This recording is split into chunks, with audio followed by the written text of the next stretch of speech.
مکتوب نمبر 46 بعض امال کے نام۔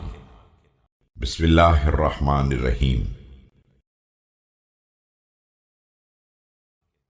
اما بعد، تم ان لوگوں میں ہو جن سے میں دین کے قیام کے لیے مدد لیتا ہوں اور گناہگاروں کی نخوت کو توڑ دیتا ہوں اور سرحدوں کے خطرات کی حفاظت کرتا ہوں، لہذا اپنے اہم امور میں اللہ سے مدد طلب کرنا اور اپنی شدت میں تھوڑی نرمی بھی شامل کر لینا۔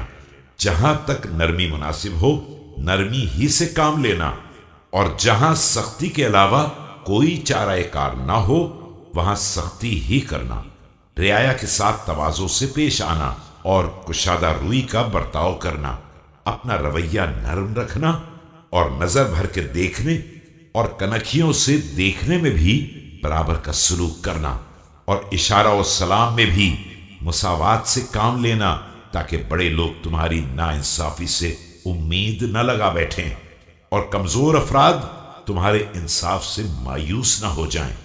والسلام۔